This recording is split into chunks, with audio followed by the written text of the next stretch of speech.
প্রত্যেকটা নতুন রাইডার দুইটা জিনিস খুব হার্ড ওয়েতে শিখে। একটা হচ্ছে এমন একটা ডাউনশিফট যেটা আপনার কাছে মনে হবে পিছন থেকে কোনো গরু মনে একটা লাথি দিছে, আর আরেকটা হচ্ছে ব্রেক, যেটা আপনার কাছে মনে হবে যে ভিজা কার্ডবোর্ড আছে না, কার্ডবোর্ড দিয়ে হচ্ছে আপনার ব্রেকগুলো ধরার চেষ্টা করতেছেন। এখন এই দুইটা অসুখেরই সেম ওষুধ, রেভ ম্যাচিং। নেক্সট ক্লিপগুলোতে আমার ড্যাশের দিকে মনোযোগ দিয়ে খেয়াল করুন।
ড্যাশে হঠাৎ করে আরপিএমের কাটাটা যে লাফ মারতে দেখতেছেন, this is called blipping the throttle. আমি যদিও ইঞ্জিনটাকে ব্লিপ করতেছি, বাট আমার বাইকের স্পিড কিন্তু অ্যাকচুয়ালি স্লো হচ্ছে। So this is called rev matching. এখন রেভ ম্যাচিং বুঝতে হলে ইন্টারনাল কম্বাসশন যে ইঞ্জিনগুলো আছে তাদের একটা ফান্ডামেন্টাল অ্যাসপেক্ট আপনাকে বুঝতে হবে, সেটাকে বলা হয় ইঞ্জিন ব্রেকিং। জাস্ট 2024 সালেই বাংলাদেশের রোডে যতগুলো রোড ফেটালিটি ছিল তা 30%-এর মধ্যে ছিল হচ্ছে বাইকাররা। জাস্ট কয়েক ফুটের স্টপিং ডিস্টেন্সের তারতম্যের কারণে আপনার জীবনটা চলে যেতে পারে।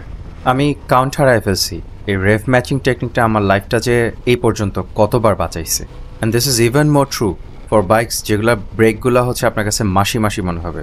এই টেকনিকটা শেখার পরে আপনি অবজেক্টিভলি একটা বেটার রাইডারে পরিণত হবেন, কারণ হচ্ছে আপনার কর্নারের যে এন্ট্রিগুলো এগুলো আরও স্মুদার হবে, আপনার ডাউনশিফটগুলো আরও ক্লিনার হবে, আপনার ড্রাইভ ট্রেনটা আরও হ্যাপিয়ার থাকবে, আপনার পিছের হুইল যে মাঝে মাঝে নাটক করে সে নাটক করা সে বন্ধ করে দিবে, আর প্লাস বৃষ্টির সময় আপনি বাইকে অনেক বেটার কন্ট্রোল পাবেন।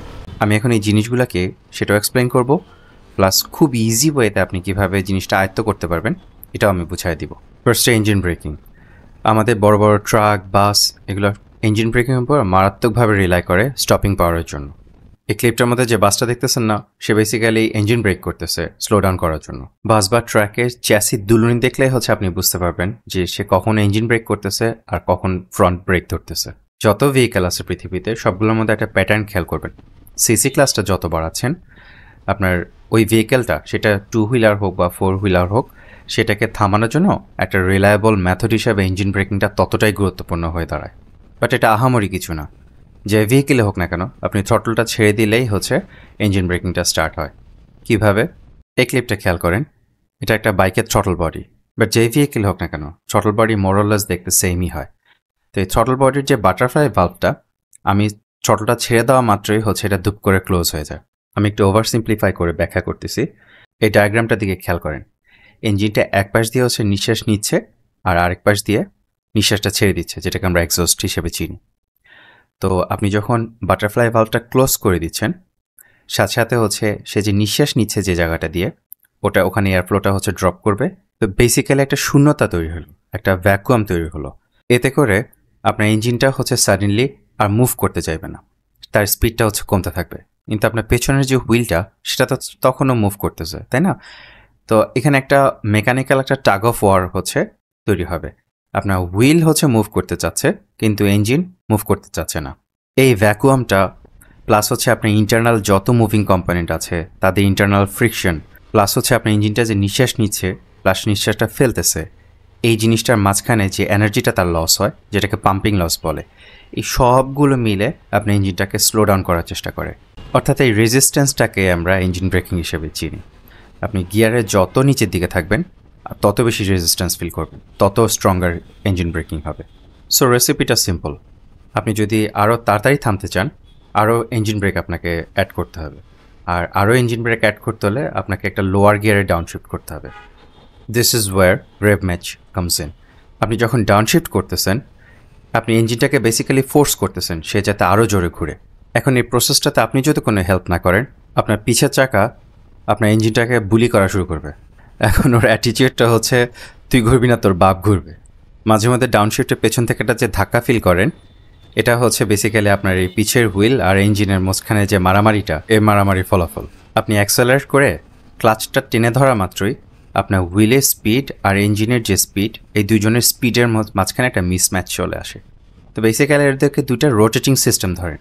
আপনি যখন আবার ক্লাচটা ডাম্প করতেছেন, করার পরে এই দুইটা রোটেটিং সিস্টেমের যাদের স্পিড হচ্ছে এই মুহূর্তে ডিফারেন্ট, তাদের মধ্যে একটা জোর করে সিঙ্ক্রোনাইজ করার চেষ্টা করা হয়। এটা বেসিক্যালি হয় আপনার গিয়ার রেশিওর কারণে। আপনার ট্রান্সমিশন থেকে শুরু করে আপনার ফাইনাল ড্রাইভ সেট আপ পর্যন্ত পুরো জিনিসটা, রেশিওটা যেভাবে সেট আপ করা, সেটার কারণেই মিসম্যাচগুলো আসে। ধরেন আপনি 60 km/h গতিতে যেতে যাচ্ছেন, এখন সেটা থার্ড গিয়ারে হয়তো 4000 RPM-এ গেলেই আপনি সেই স্পিডটা ছুঁতে পারবেন। বাট আপনি যখন সেকেন্ড গিয়ারে নেমে এসে ওই সেম গতিতে যেতে চাচ্ছেন, অর্থাৎ 60 km/h গতিতে, তখন সেকেন্ড গিয়ারের 4000 RPM-এ হবে না, সেকেন্ড গিয়ার লাগবে হচ্ছে 6000 RPM।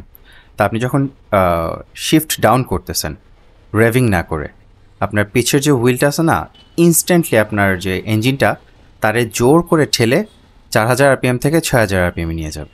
ওই যে একটু আগে বললাম না, আপনার পিছের হুইলটা আপনার ইঞ্জিনটাকে বুলি করতেছে। This is the result. তো বেসিক্যালি রেভ ম্যাচিংটা একটা আরবিট্রেটরের মতো। আপনি এমন একটা প্রিভেন্টিভ মেজার নিচ্ছেন যাতে করে আপনার ইঞ্জিনটা বুলির শিকার আর না হয়। বাট এটাই যে জাস্ট রেভ ম্যাচিংয়ের উপকারিতা তা না, এটা হচ্ছে আপনাকে একটা অবজেক্টিভলি বেটার ওয়েতে ব্রেক করতে হেল্প করবে, প্লাস হচ্ছে আরও কনফিডেন্স নিয়ে আপনি ব্রেক করতে পারবেন।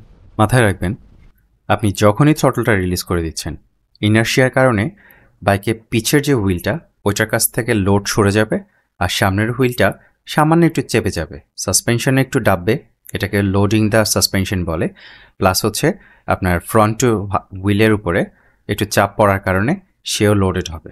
লোডেড হওয়ার কারণে তার যে রাবারটা হচ্ছে একটু এক্সপান্ড হবে, ওই আপনি এখানে যে রাস্তার যে অ্যাসফাল্ট ওটাকে কামড়ে ধরবে। এখন আপনার এই সাসপেনশনটা লোডেড হওয়ার কারণে আপনি অবজেক্টিভলি একটা বেটার ওয়েতে ব্রেক করা স্টার্ট করতে পারবেন। পুরো জিনিসটা একটু চিন্তা করেন, আপনার সাসপেনশনও লোডেড, ইনার্শিয়ার কারণে আপনিও হচ্ছে একটু সামনের দিকে লিন্ড হয়ে যাবেন, প্লাস আপনার টায়ারের যে কন্ট্যাক্ট প্যাচ সেটাও বেড়ে গেল। এই সব কিছু মিলে, কম্বিনেশনটা পুরোটা মিলে আপনাকে আরও অনেক কুইকলি প্লাস হচ্ছে উইথ কনফিডেন্স স্টপ করতে হেল্প করবে।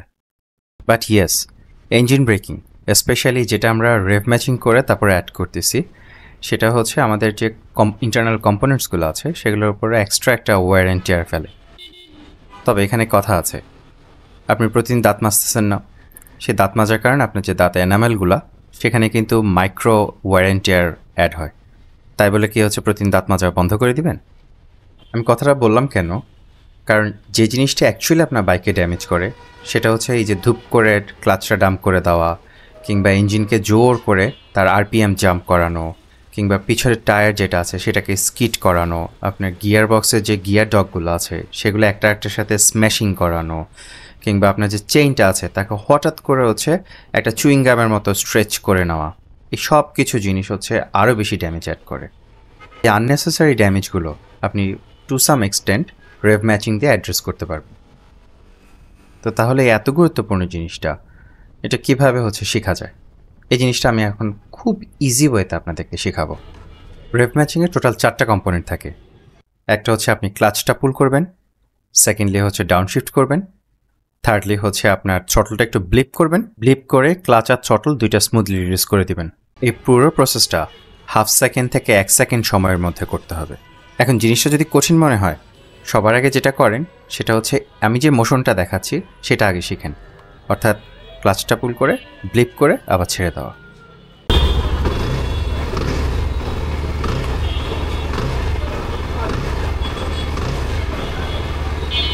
এই মোশনটা একবার আয়ত্ত চলে আসলে ডাউনশিফটিংটা এর মাঝখানে ছেড়ে দেওয়া একদম ইজি। জাস্ট যেটা করতে হবে, আপনি ক্লাচটা যে পুল করলেন, করে আপনি থ্রটলটা ব্লিপ করে ছেড়ে দিলেন, অর্থাৎ ক্লাচটা পুল করা এবং থ্রটলটা ছেড়ে দেওয়া, এর মাঝখানে যে কোনো একটা সময় ডাউনশিফট করে ফেললেই হবে। এখন ইউটিউবে বেশিরভাগ যে রেভ ম্যাচিংয়ের টেকনিকগুলো, ওটার সাথে আমার একটু ডিফারেন্স আছে। আমার রেভ ম্যাচিংয়ে দেখবেন স্পিডটা খুব কুইকলি কমে আসে। এটা কারণটা হচ্ছে আমার ম্যাক্সিমাম স্টপিং পাওয়ারের জন্য আমি রিয়ার ব্রেকটা হচ্ছে অ্যাড করি। নানা প্রয়োজনে অনেক বাইক হচ্ছে টেস্ট করছি যেগুলার ফ্রন্ট ব্রেকটা মাসি স্পঞ্জি টাইপসের হয়।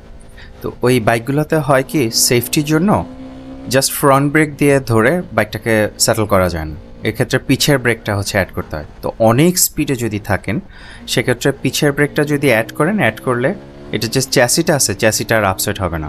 আর সামনে যে ফ্রন্ট এন্ডটা এটা অ্যাগ্রেসিভ একটা ডাইভ যে দেওয়া, সেই ডাইভটা দিবে না আপনার ডাউন শিফটের সময়। এটা মারাত্মক ইম্পর্টেন্ট কিন্তু। এতে করে বাইকটা আপনি রিলেটিভলি স্টেবল রেখেই স্পিডটা অনেকটুকু কমায় নিয়ে আসতে পারবেন।